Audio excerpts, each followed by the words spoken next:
After this, David inquired of the Lord. After this, meaning after the death of Saul and after David received the news of the death of Saul. David inquired of the Lord, "Shall I go up into any of the cities of Judah?" And the Lord said to him, "Go up." David said, "To which shall I go up?" And he said, "To Hebron." So David went up there, and his two wives also, Ahinoam of Jezreel, and Abigail, the widow of Nabal of Carmel. And David brought up his men who were with him, every one with his household, and they lived in the towns of Hebron. And the men of Judah came, and there they anointed David king over the house of Judah. It's a rather significant verse in your Bible there.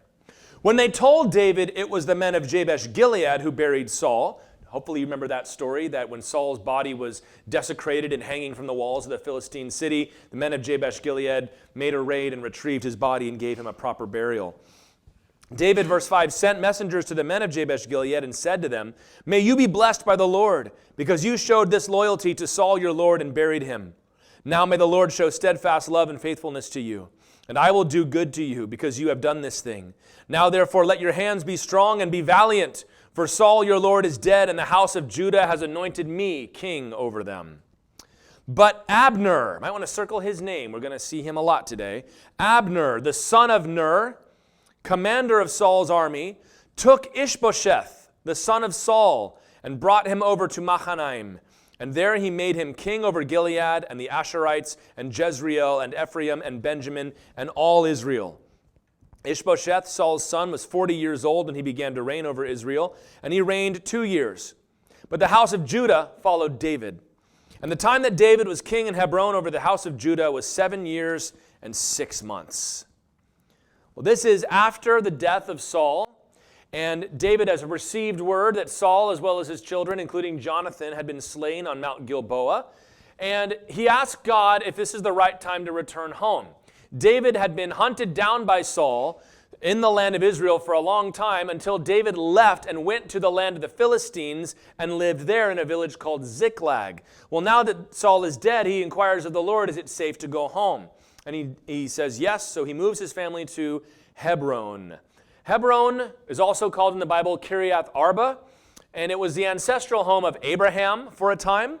And most significantly, when the Israelites came in and conquered the land of Israel, this is the city that was given to Caleb. Caleb, who had asked for the mountains. Remember that? The companion of Joshua. It was in the very south of Judah, down almost to the border of Israel. It also was a Levite city. So while it was in the territory of Judah and the family of Caleb had possession of the surrounding territory, the city itself was given to the Levites.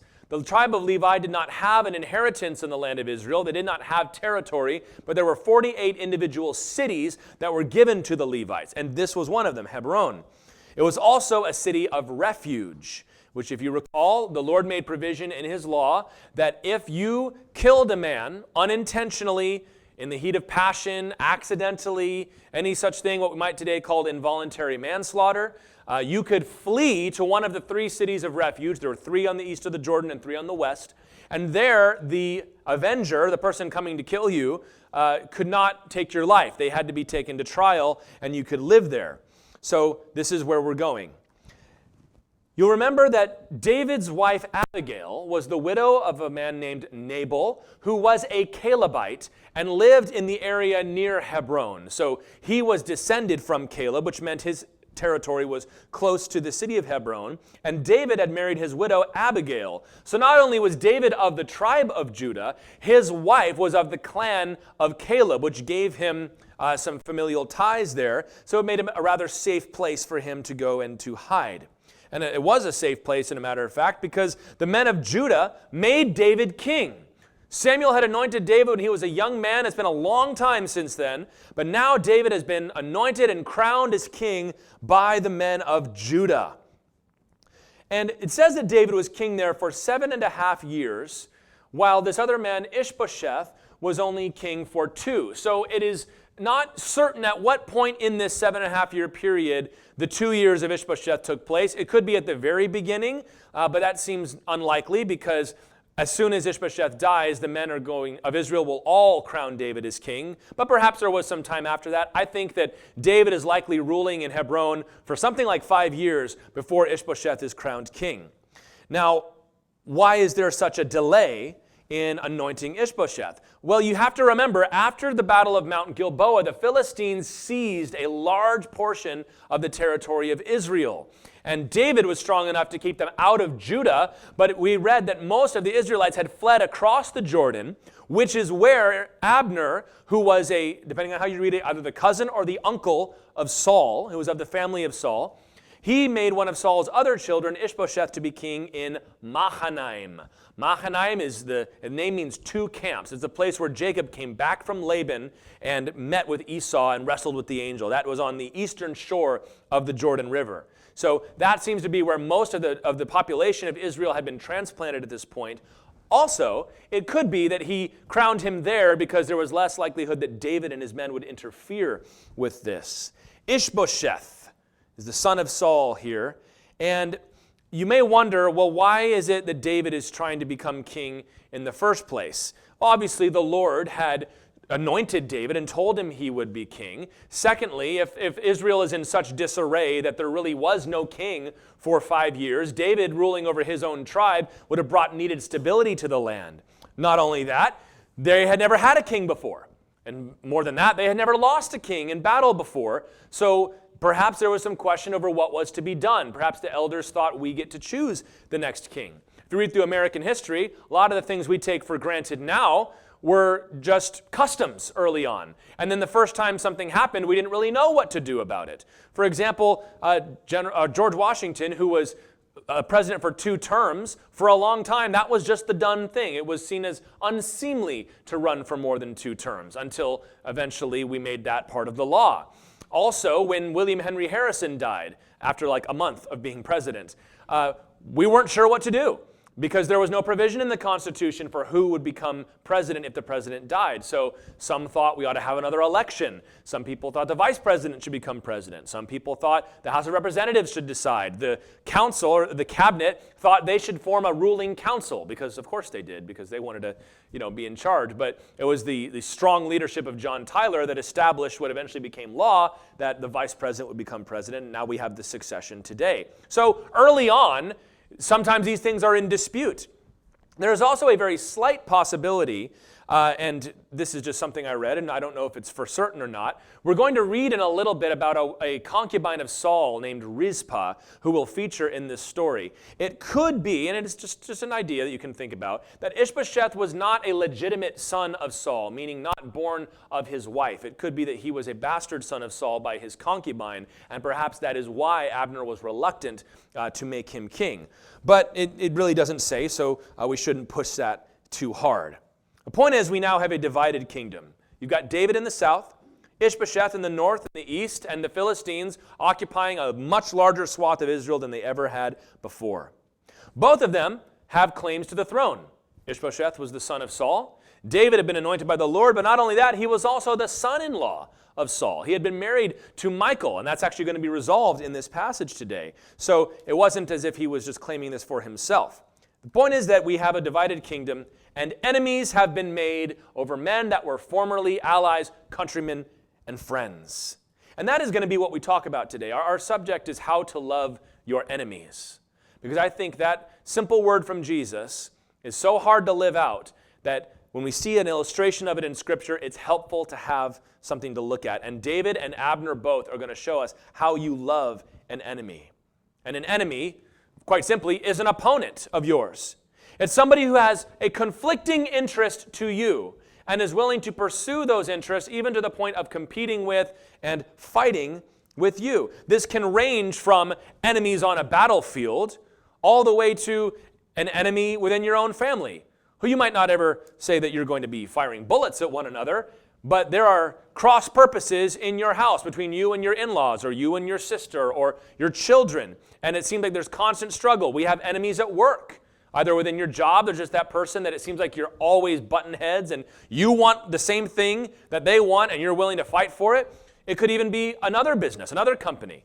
It can be another political party or another political group. We have enemies of a kind on the athletic field, right? When you're out there and you're playing football, you don't want to be careful not to hit your friend too hard. You're playing football, right? So we have enemies. And when we have an enemy, we try to figure out how do we deal with them, and the simplest way is to go about the Conan the Barbarian route in dealing with your enemies, who said you should crush your enemies, see them driven before you, and hear the lamentations of their women. Some of you just perked up at that. I love that so much. That's kind of the way we like it, is if they're against me, then I want to crush them. I want to break them down, not even think of them as human. But that is not how Jesus taught us to deal with our enemies, is it? Luke 6, 27 through 28. So important. Jesus said, I say to you who hear, love your enemies. Do good to those who hate you. Bless those who curse you. And pray for those who abuse you. Man, that's one of the oldest things we remember hearing Jesus say, and yet it still sounds fresh, doesn't it? Let's read it again. Love your enemies. Here's some words that we say a lot. We talk about people like this. What about for somebody who hates me? They hate us, though. Jesus said, do good to those who hate you. Well, they're cursing at me. They're saying bad things about me. Jesus said, bless those who curse you. They abused me. Pray for those who abuse you. You will not always be able to avoid having enemies in life. I'm just going to tell you right now. I will also tell you that you are not necessarily in sin for having an enemy in your life. Nor is your enemy at fault for being an enemy of you. Sometimes we have cross purposes, and that's just the way it is. David and Abner both believed they were in the right. Ultimately, they wanted the same thing, which was peace for Israel, but that made them enemies of one another, and they are both going to show us how to love our enemies, even in the midst of strong conflict. And then Joab will come along, and he'll give us the bad example, as he always does. If you don't know about Joab, you're going to learn today, all right? Verse 12, here we go. Abner, the son of Ner. By the way, Abner, Av means father. Ner was his father's name. So he named his kid, my father is Ner. He must have really liked his own name, I guess. But the servants, Abner, the son of Ner, and the servants of Ishbosheth, the son of Saul, went out from Mahanaim to Gibeon. You remember the story of the Gibeonites from the book of Joshua, maybe? And Joab, the son of Zeruiah, circle his name. We're going to see him a lot. And it's never boring when Joab is in the story. I'll just put it that way. And the servants of David went out and met them at the pool of Gibeon. And they sat down, the one on the one side of the pool and the other on the other side of the pool. Now, that's not like a verse to hang over your backyard pool or something there. This is not relaxing by the pool. What he's saying is they drew battle lines on opposite sides of a small body of water, okay? And Abner said to Joab, let the young men arise and compete before us. And Joab said, let them arise. Then they arose and passed over by number 12 for Benjamin and Ishbosheth, the son of Saul, and 12 for the sons of David. This confused me for a long time when I was reading this. They're not talking about having a contest like a gladiator contest. This is similar to when David fought Goliath. It was ritual, representative combat in order to determine the outcome of this battle, okay? So instead of us all fighting each other and lots of bloodshed, let's just have 12 men fight one another. And each, verse 16, caught his opponent by the head and thrust his sword in his opponent's side, so they fell down together. Therefore that place was called Helkath Hazurim, which means the field of swords or the field of blades, which is at Gibeon. And the battle was very fierce that day. And Abner and the men of Israel were beaten before the servants of David. And the three sons of Zeruiah were there, Joab, Abishai, and Asahel. Now Asahel was as swift of foot as a wild gazelle. And Asahel pursued Abner. And as he went, he turned neither to the right hand nor to the left from following Abner. Then Abner looked behind him and said, is it you, Asahel? And he answered, it is I. Abner said to him, turn aside to your right hand or to your left, and seize one of the young men and take his spoil. Let's not fight. But Asahel would not turn aside from following him. And Abner said again to Asahel, turn aside from following me. Why should I strike you to the ground? How then could I lift up my face to your brother Joab? But he refused to turn aside. Therefore Abner struck him in the stomach with the butt of his spear, so that the spear came out at his back. And there he fell and died where he was. And all who came to the place where Asahel had fallen and died stood still, as in they couldn't believe that Asahel had fallen. But Joab and Abishai pursued Abner. And as the sun was going down, they came to the hill of Ammah, which lies before Giah on the way to the wilderness of Gibeon. Y'all know the place. And the people of Benjamin gathered themselves together behind Abner and became one group and took their stand on the top of a hill. So Abner has regrouped his men at the top of the hill. They have the high ground. So Abner called to Joab, "Shall the sword devour forever? Do you not know that the end will be bitter? How long will it be before you tell your people to turn from the pursuit of their brothers?" And Joab said, "As God lives, if you had not spoken, surely the men would not have given up the pursuit of their brothers until the morning." So Joab blew the trumpet, and all the men stopped and pursued Israel no more, nor did they fight any more. And Abner and his men went all that night through the Arabah. They crossed the Jordan, and marching the whole morning they came to Mahanaim. Joab returned from the pursuit of Abner, and when he had gathered all the people together, there were missing from David's servants 19 men besides Asahel. But the servants of David had struck down of Benjamin 360 of Abner's men. And they took up Asahel and buried him in the tomb of his father, which was at Bethlehem. And Joab and his men marched all night, and the day broke upon them at Hebron. This event, this battle, would seem to take place in the early part of Ishbosheth's reign. Perhaps it was Abner's attempt to take the territory back from David. We've established our king, and now we're going to take back our land. And the armies meet together at the pool at Gibeon. And the commander of David's armies is a man named Joab. And Joab is the son of Zeruiah. Zeruiah was David's sister. So Joab, Abishai, and Asahel are all David's nephews. They are all significant characters in the story of David. They are all nothing but trouble. So it's kind of like Huey, Dewey, and Louie. He's trying to handle these three young men, and he can barely keep a handle on them, as we'll see. But they are important. We've actually met Abishai before. Abishai was the one who went with David to sneak into the camp of Saul, and he was the one that said, "If you're afraid to kill Saul in his sleep, I'll do it for you. I'll pin him to the ground, and I won't even need to hit him twice." So that gives you a flavor of who these guys are, all right? Now, they're at this pool where they've drawn out the battle lines. They send out these men. How about we just have 12 fight on each side, and that will be the trial by combat, so to speak. But they all perished in the struggle. They all died. Nobody won, which led to this great battle because that didn't solve anything. And it could be that this was of the Lord so that David's hand could be established.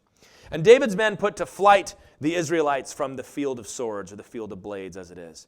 And then you get this guy Asahel, who was David's nephew, who was the swiftest. He was the fastest man in the army. And he's chasing Abner down. And Abner starts to realize he's being chased, and he realizes it's Asahel. And he turns around and says, "I don't want to fight with you, Asahel. You want the spoil so bad, you want the glory, go fight somebody else." But he's kind of saying, "You might be quick, boy, but I'm going to kill you if you get any closer." And Abner was a mighty warrior. We know this. David's going to say this in a little bit. And Asahel seems to have been rather impulsive. He was quick, but maybe he wasn't as strong. Twice he tells him, "Go away. How could I face your brother Joab after this?" So you can see they knew each other. They were friends on the battlefield. And finally, he ends up killing him with the butt end of his spear. This tells me, if Abner had really wanted to kill Asahel, there is another end of that spear that would be much more effective, okay? However, Asahel is probably running so fast, and Abner sticks out the spear butt that he impales himself on the end of the spear. It also, from this time, they would sometimes put metal bracing or even sharpen the other end of the spear also so that they could stick it in the ground and the blade would not dull by sticking it in the other way. But this is a shock to the mighty men of David as they see Asahel, who was one of David's finest, has been slain. Abner is able to regroup the army, and finally, when he's at a position of strength, rather than pursue Joab and have a further fight, he says, let's stop this. Let's put an end to the fight. Joab accepts. David has lost 20 men, if you count Asahel, and Abner has lost 360. Very lopsided victory. But what I want us to draw out of this story is this is an example of what we used to call gentlemanly warfare. Really, that was put to an end partly by the Napoleonic War, but certainly by World War I. This was pretty much done for. But there was a time where, yes, we're going to fight, we're going to draw battle lines, and we're going to indeed try to take each other's lives. But there were certain protocols and certain rules that were respected. such as we're not going to torture those that we capture. We're not going to use certain weaponry. When someone's been captured, they're to be given every courtesy. Certainly the officers would be treated well. Even if you read during the Revolution, when we would capture British soldiers, they would spend the winter partying with George Washington and Alexander Hamilton. They would, we lost, but hey, it was a good fight, friend. Almost shaking the hand like after a baseball game is over, you know? But this is similar to that, where he's calling out and he's saying, Asahel, I don't want to be the one that kills you. Go find somebody else. I don't want to do this. And Asahel is being persistent. The sons of Zeruiah were rather bullheaded. But also, you can see that when he calls out for the battle to end, Joab says, all right, that's enough for one day, rather than chasing them down and putting an end to it. There's this ritual combat, friendship on the battlefield, willingness to stop when the other requests a stop. This is what we learn here. You are going to have enemies. And you and your enemy both, whatever the situation is, and I'm not so much talking here about someone who is in sin and is harassing you, although I suppose that could apply as well. You both are going to do what you got to do. If you're out on the battlefield, you've got a job to do, so does your enemy. You know, if you're at work and there's somebody you're competing for the same thing, he's going to do what he's going to do, you're going to do what they're going to do. Or you're going to do, I should say. That's what it is.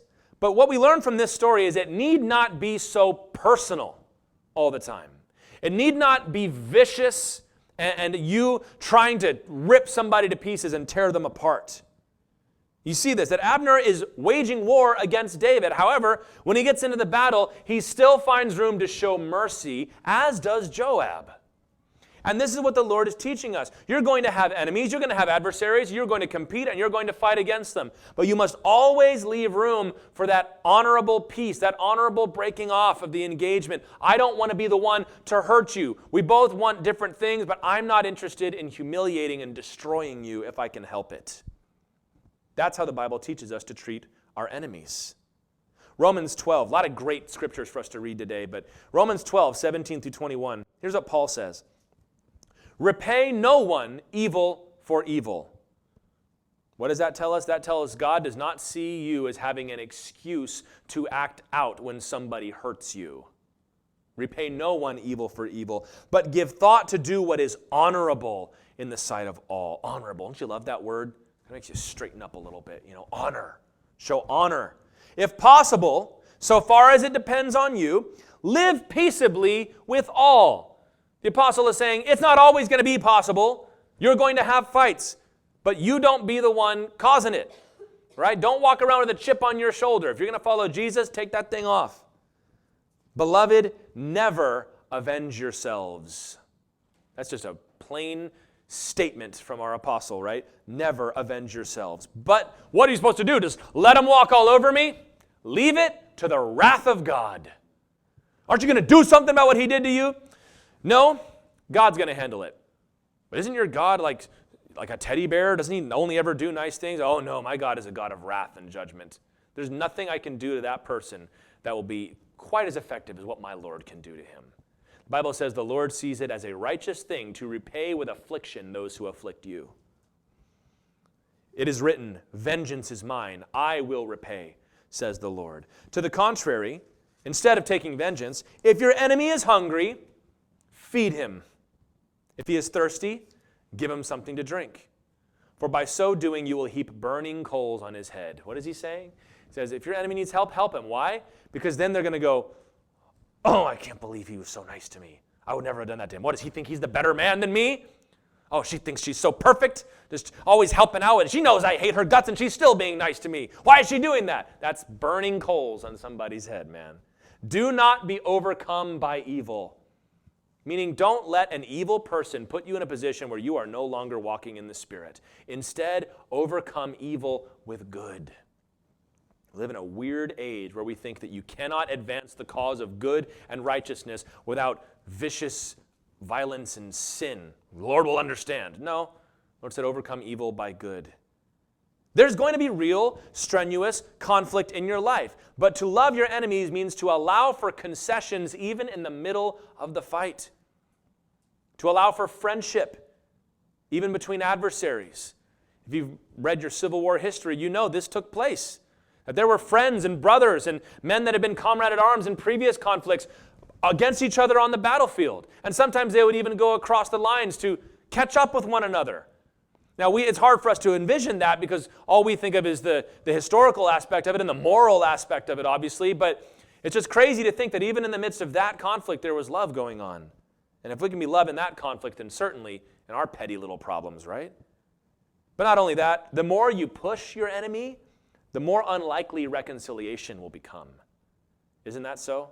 The more you push somebody in the conflict, the more unlikely reconciliation becomes. And that's always the goal, which is why we show love at all times. Joab showed love, Abner showed love, even on the battlefield. So we get to chapter 3, and verse 1. There was a long war between the house of Saul and the house of David. And David grew stronger and stronger while the house of Saul became weaker and weaker, likely as more and more tribes and elders began to give their loyalty to David. And sons were born to David at Hebron. You might want to circle some of these names. We're going to see them later. His firstborn was Amnon, bad dude, of Ahinoam of Jezreel. His second, Chileab of Abigail, the widow of Nabal of Carmel. Nothing else in the Bible about him. And the third, Absalom. We will see him a lot. The son of Maacah, the daughter of Talmai, king of Geshur. So this is a different wife we have here. And the fourth, Adonijah. He will be the one who will contest the throne with Solomon. The son of Haggith. And the fifth, Shephatiah, the son of Abital. And the sixth, Ithream of Eglah, David's wife. These were born to David in Hebron. While there was war between the house of Saul and the house of David, Abner was making himself strong in the house of Saul. Now Saul had a concubine whose name was Rizpah, the daughter of Aiah. And Ishbosheth said to Abner, "Why have you gone in to my father's concubine?" Then Abner was very angry over the words of Ishbosheth and said, "Am I a dog's head of Judah?" So you can see they were already inventing insults for each side of that conflict. "To this day, I keep showing steadfast love to the house of Saul your father, to his brothers and to his friends, and have not given you into the hand of David. And yet you charge me today with a fault concerning a woman. God do so to Abner and more also, if I do not accomplish for David what the Lord has sworn to him, to transfer the kingdom from the house of Saul and set up the throne of David over Israel and over Judah from Dan to Beersheba." And Ishbosheth could not answer Abner another word because he feared him. So this long war went on for about 2 years. That's how long the reign of Ishbosheth was. And we get a quick update on David's family life. It shows us that he had 6 sons in Hebron. He also had married at least 4 more women. And we saw that one of them was of the Geshurites and other tribes. These were very likely political alliances for David, perhaps not just romantic escapades, although we do know David was a bit of a romantic in that sense. He's going to end up with hundreds of wives. He actually has 7 wives at this point. We will talk about Michal in just a minute here.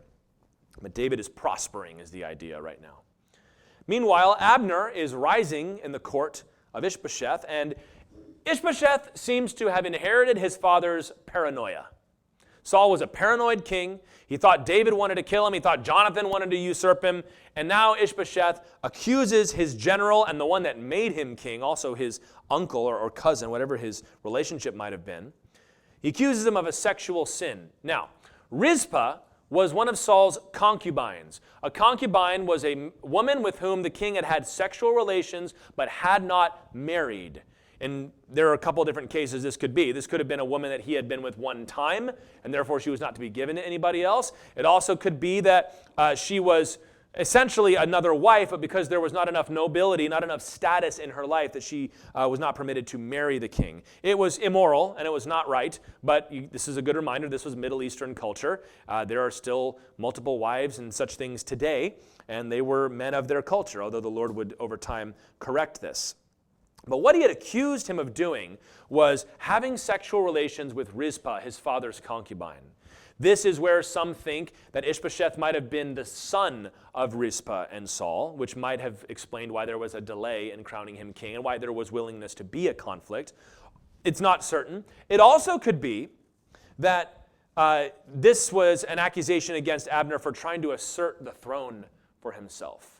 By going into the king's concubine, the king's harem, it's a way of asserting royal prerogative. Absalom will do this later during his rebellion against David. But this was a false accusation. And you need to be clear about this. He is not taking Uncle Abner aside and asking him as if to admonish him. This would have been a public rebuke, perhaps in front of the entire court of the king at Mahanaim. That's why Abner was so affronted. He swears, I'm done helping you. And even in the way he describes it, you can tell he's probably been regretting this for a time.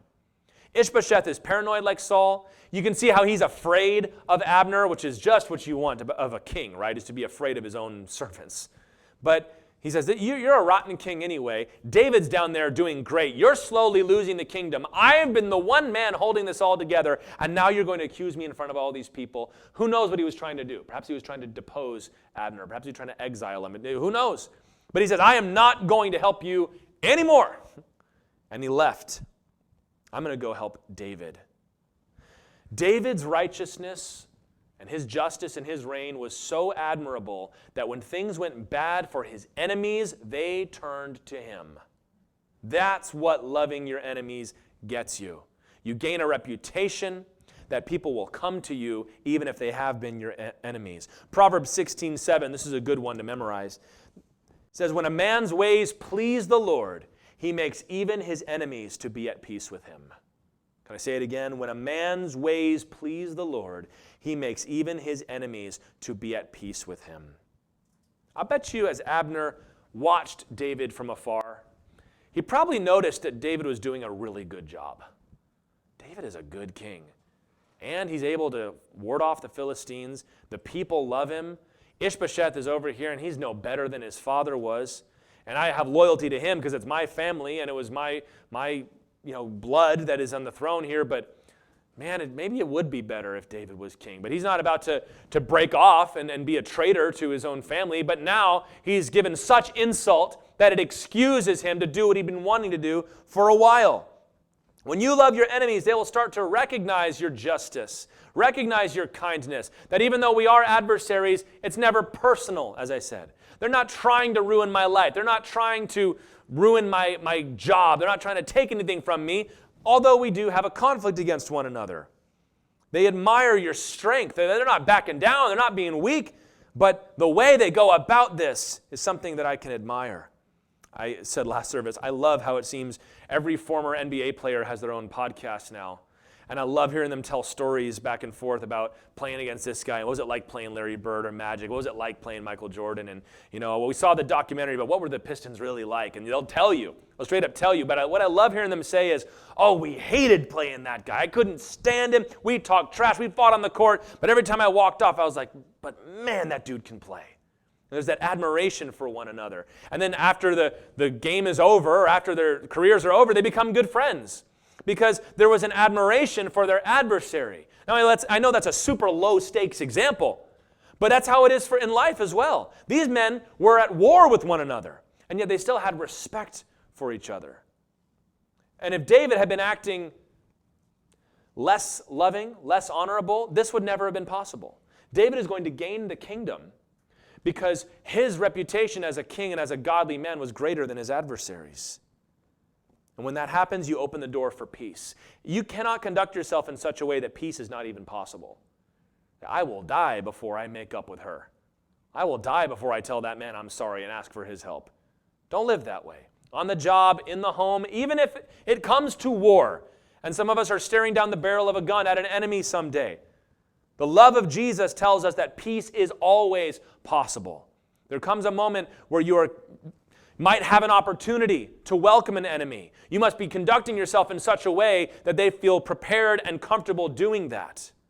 If they know that you're just going to make them miserable, then maybe they will rather fight until the bitter end, until the sword devours forever, as Abner said.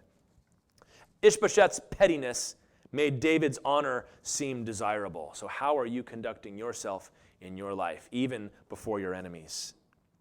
Verse 12. And Abner sent messengers to David on his behalf, saying, to whom does the land belong? Make your covenant with me, and behold, my hand shall be with you to bring over all Israel to you. And he said, good, I will make a covenant with you. But one thing I require of you, that is, you shall not see my face unless you first bring Michal, Saul's daughter, when you come to see my face. This is David's wife, who had been taken from him.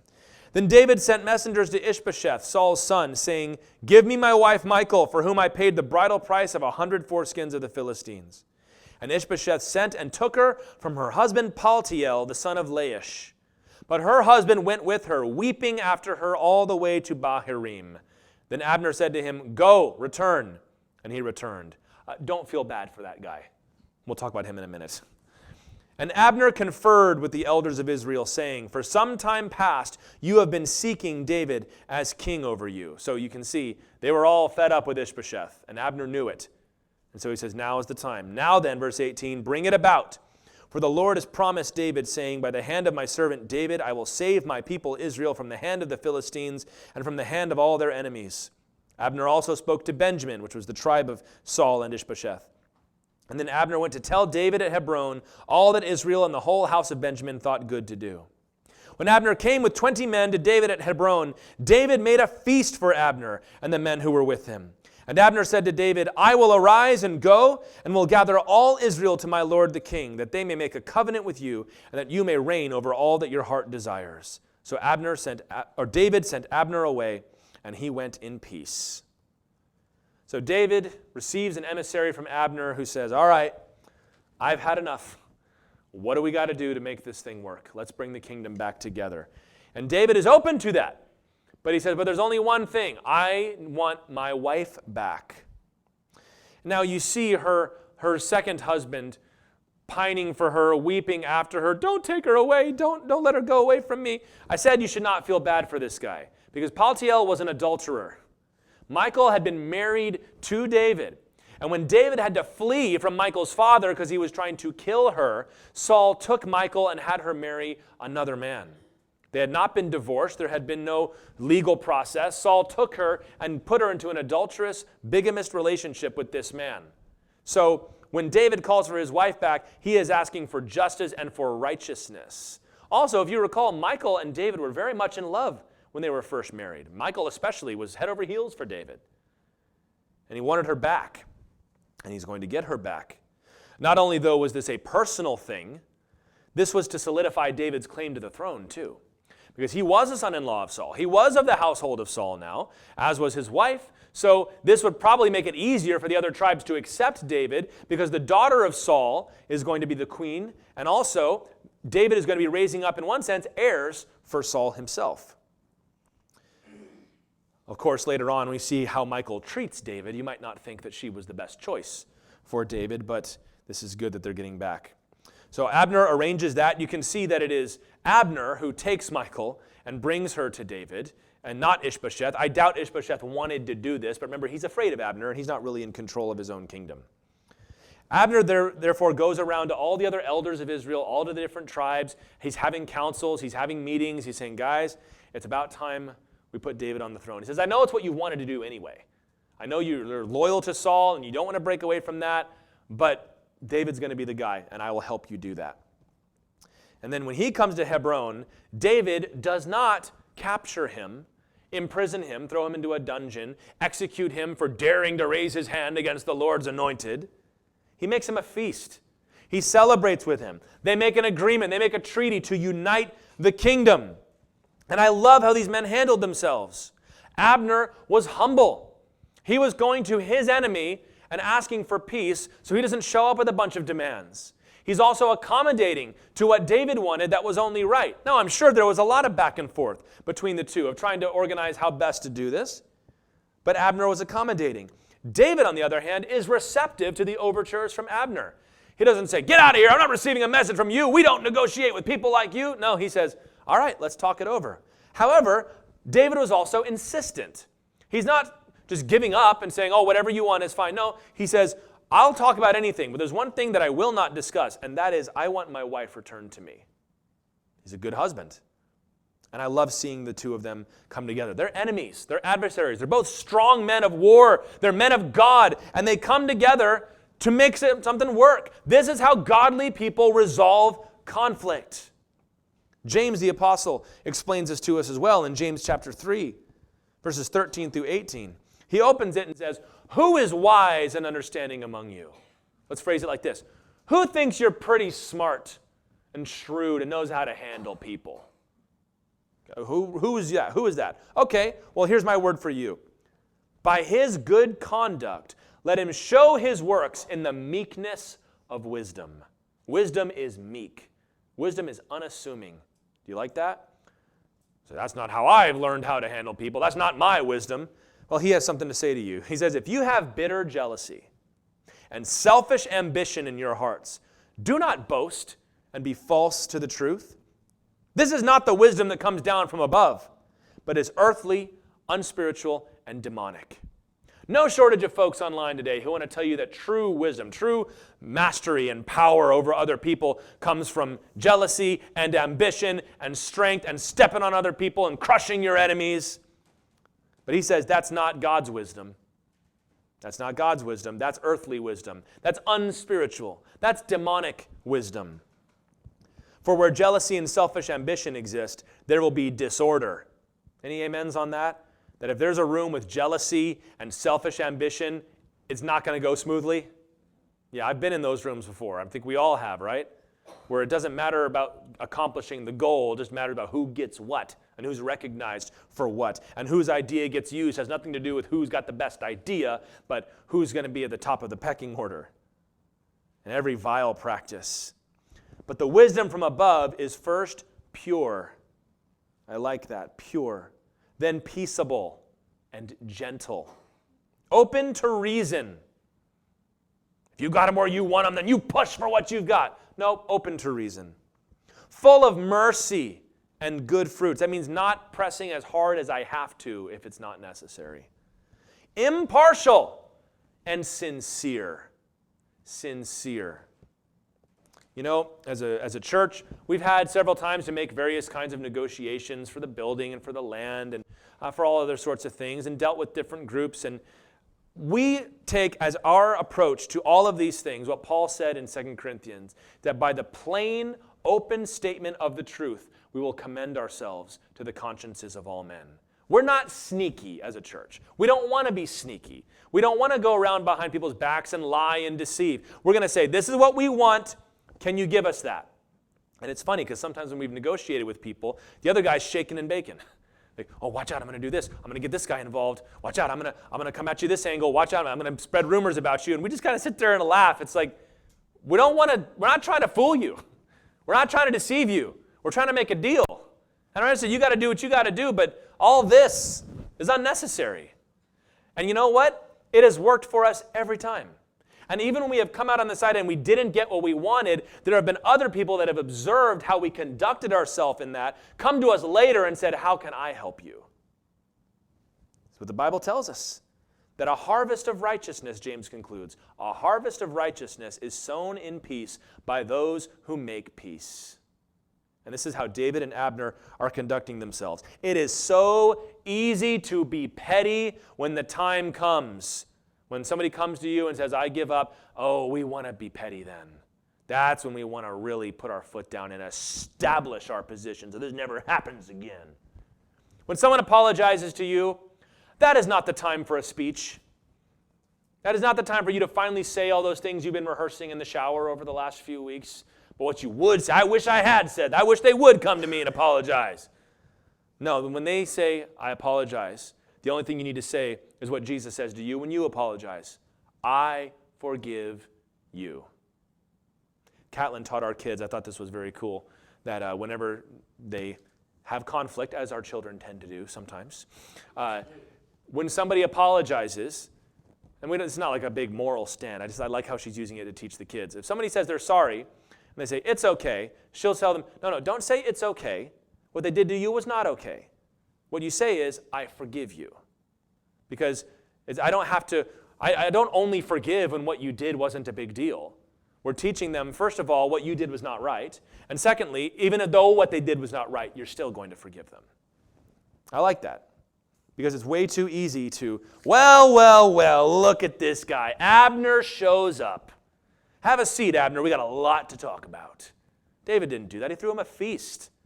They were negotiating. They were talking. They were celebrating with one another, even though they were adversaries. Now, this does not mean that you've just got to give up in order to make peace with somebody. David is still going to become the king. Not only that, he did not ignore the injustice that had been done. He says, yep, we're going to talk, Abner, but first this has got to be set right. My wife needs to be returned to me. Then we'll talk about anything you want. But if it's not a matter of injustice, you can bend to end the war, to end the conflict. You can find out, where am I willing to concede in order to bring an end to the conflict? And I'll tell you, if they had been less than honorable in war, they never could have made an honorable peace.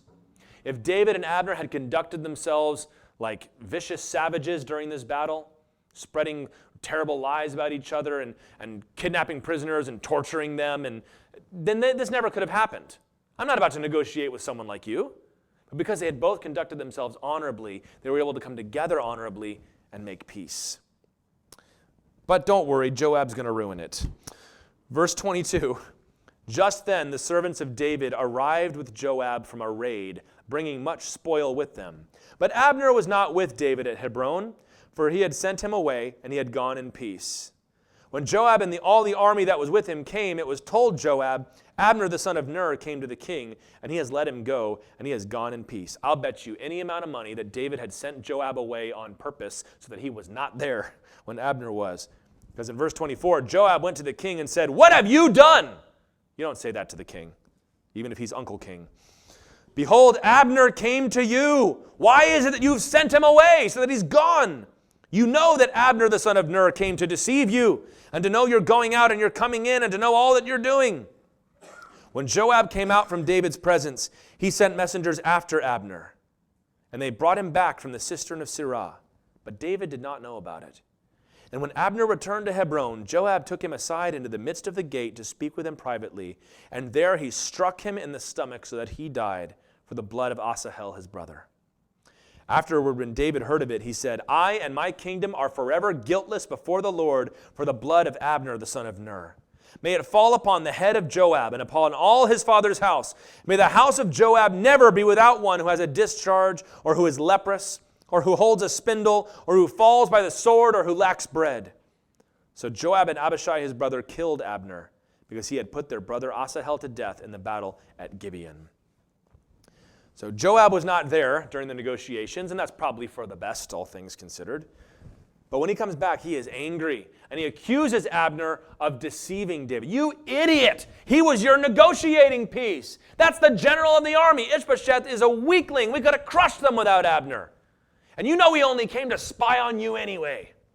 None of that was true. This was a false accusation of a godly man. So without David's knowledge, he sends out a messenger to recall Abner back to the city, and he assassinates him. And it seems that Abishai had something to do with this as well, because David will curse them both. Not only did he assassinate this man under pretense of peace, he assassinated him in the city of refuge, where the exact thing Joab was doing, which is taking vengeance for a blood relative, was against the law, against God's law. Not only that, of course, but this was not like Abner had murdered Asahel, or that he had, taken his life in an alley somewhere. They were on a battlefield together. And Abner had gone out of his way to avoid bringing death to Asahel. That's why he told him, don't do this. I'll never be able to face your brother again. He knew Joab a little bit. And so Abner is dead, as is, as you would think, their chance at peace with Ishbosheth. David asserts his innocence here. And you got to see, this is probably not just him saying this. This is likely a proclamation, maybe even a letter that was sent back to the court of Ishbosheth. He says, I didn't do this. This is a good thing to know as a Christian. If you didn't do it, it's not the godly thing to fess up to it. No, it's okay to assert where you are innocent. Just because we are all sinners doesn't mean that we are all guilty of every single thing. He pronounces a curse upon Huey, Dewey, and Louie, upon the sons of Zeruiah. And that there will always be in your family somebody with leprosy or some kind of sickness, somebody who's impoverished, somebody dying in battle. And when he says who holds the spindle, the guys that I read, they said holding the spindle, this is weaving. This was a woman's job. So it's David's way of saying, I hope you always have at least one kid who's a sissy. You got one who's not able to go into battle, one wimp in the family always in this warrior's household. And he curses them. This is our negative example. Joab will do that for us a lot. Give us the negative example. Not always, but a lot. He takes vengeance upon Abner. Vengeance is something that is understandable. You can understand the heart of a man. If somebody were to kill your brother or kill your son, right, or your father, We understand it's a very human impulse to want to take that person's life into your own hands. And in fact, God made some provision for that in the law of Moses. Now, I think that falls under the category of divorce, like when Jesus said, this is because of your hardness of heart, I allowed you to do this. Paul told us never to take vengeance, though, because it is understandable, but it is ignoble. Joab's refusal to show forgiveness is going to prolong this war. It's going to result in the death of many more people so that he could satisfy his own personal vendetta. You might say, well, that just seems reasonable. Yes, but who's a better man in this situation, David or Joab? Who's handling it like a king, like a ruler, like a real man ought to handle it? It's David. I'm willing to defer my own grief in order to prevent further grief being sped to everybody. It also could be that Abner was afraid, or Joab was afraid that Abner was going to take his position as the commander of the army. But Jesus told us in Matthew 5:38 and 39, you've heard that it was said, an eye for an eye and a tooth for a tooth. But I say to you, do not resist the one who is evil. But if anyone slaps you on the right cheek, turn him the other one too. Again, one of the first things you ever heard that Jesus said. If you ask somebody on the street, can you name me one thing that Jesus said? They'd probably remember that one. And yet it is still the one that we don't like the most. We still, but what does that really mean though? Aren't there exceptions? Is it really the way it goes? Yeah, it's supposed to make you feel that way because it's radical righteousness. God calls his people to be the ones who put an end to cycles of violence and conflict. Great example, when Cain killed Abel, the Lord knew the rest of your brothers and sisters are going to come for you, Cain. But he said, but I don't want there to be any more bloodshed. So he put a mark on Cain so that nobody could touch him. God's way of saying, if you touch Cain, I'm going to kill you. God is saying, one person is dead, and that is enough. No more. Put an end to the cycle. And that's what a Christian is to do by turning the other cheek. It means to defer your rights for the sake of peace. We're Americans. We love us our rights, don't we? Seems like we get more every year, or at least some people claim certain ones every year, right? But you know what? When it comes to the kingdom of God, you are a slave of Jesus Christ and you have no rights. You are bought with a price. And it is your job to defer your rights to make peace. You know, this is what it is. You get on this merry-go-round of conflict. Marriage sees this a lot, right? Husbands, love your wives. Wives, submit to your husbands. Well, I'll start submitting to him as soon as he starts loving me right. Well, I'll show her some love as soon as she respects me and submits to me. Somebody's got to get off the merry-go-round first. Somebody's got to say, okay, I'll take the L on this one so that we can move forward. I will choose not to exact vengeance so that we can have peace. And there will be people who call you stupid for doing that. They'll say you're a coward. They'll say you're weak. You're not a real man. We see this in the political sphere, driving me nuts. They're like, this is not the time to be kind. Really? Because Jesus said it's always the time to be kind. We want to make peace with these people. We want to make peace with all people, the Bible says. The people that say, I'm going to live my life never letting anybody get one over on me, nobody talks to me that way, nobody gets the better of me, that person lives in a constant dance of insult and escalation. Somebody hurts me, I hurt them back. Now it gets worse, so they come at me. Now I'm hurt, so I hurt somebody else. And round it goes. Somebody's got to be the one to put a stop to it. You know, you strike him on the cheek, he strikes you. You strike each other back and forth. Finally, he hits you, and you choose not to strike back. We're done. It's over. Yes, Abner, you killed Asahel, and that breaks my heart. But I will defer my right to vengeance so that we can make peace. Loving your enemies means negotiating in good faith, in sincerity, overlooking faults. Because what can happen is if you choose, rather than making peace, to grind your enemy's face in the dust, first of all, they're never going to want to come to you in the first place for peace. Now, if I go and apologize to her, she's just going to rip me up one side and down the other, and I'll be no better off. She'll have won, because she always has to win, or he, or whatever it is. I think of what happened. You think of something like Nazi Germany, and you say, how could a group of people ever follow such a wicked man like that? Well, part of it, and I'm not excusing it, and history's complicated, but After World War I, the Treaty of Versailles, which, remember how many nations, remember this in school, how many countries you had to write on each side for the test of who fought in World War I? Germany gets all the blame. You're no longer allowed to have an army. We're going to cut your country in half. You're going to have to pay all of us reparations until the end of time. They gutted their country. And they went into a very, very hard period of decline. You think our inflation is bad. And what does that do? That makes the people that had lost and had come to the negotiating table resentful of the ones who they had made peace with. And they start to hate what they've done because they didn't just defeat us, now they've shamed us, now they've ruined us. And here comes along this guy who says, I will lead you to victory. We're better than them. And you know what? It was the Jews that stabbed you in the back. Don't you know that? They're the ones ruining our life. Let's just conquer all of them. And the people rose up. It doesn't excuse it, but I'm telling you, if you don't want to have to fight again another day, when the moment comes to make peace, you better make peace, or you're going to have to fight him again. David understood that. So we finish up at verse 31. Then David said to Joab and to all the people who were with him, tear your clothes and put on sackcloth and mourn before Abner.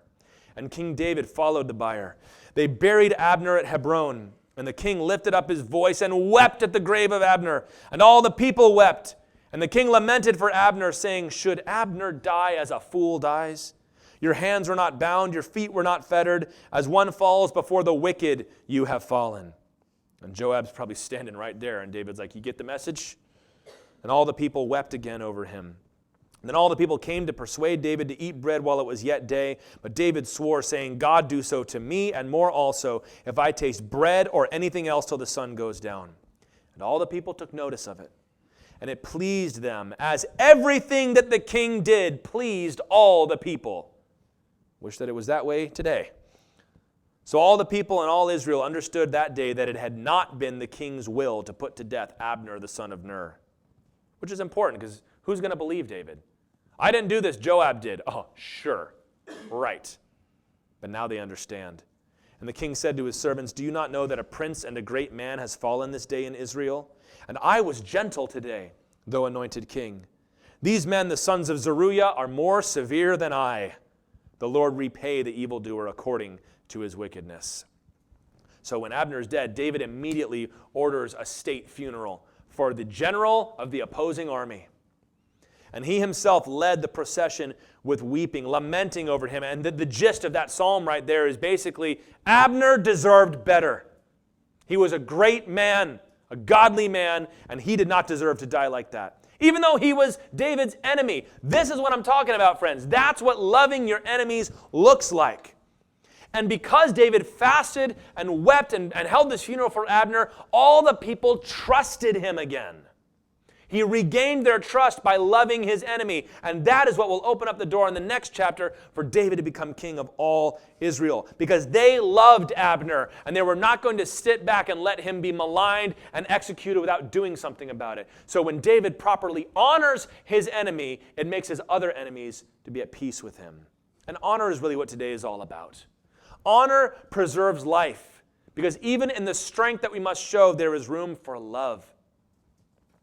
You know, we talk about how old-fashioned the old rules of chivalry and the old ways of gentlemanly conduct were so old-fashioned and outdated, but you know what? We haven't replaced it with anything, and we're suffering for it. Okay, you think it's outdated and old-fashioned, fine, but we've still got to come up with a way to treat each other well, even when we're at conflict with one another.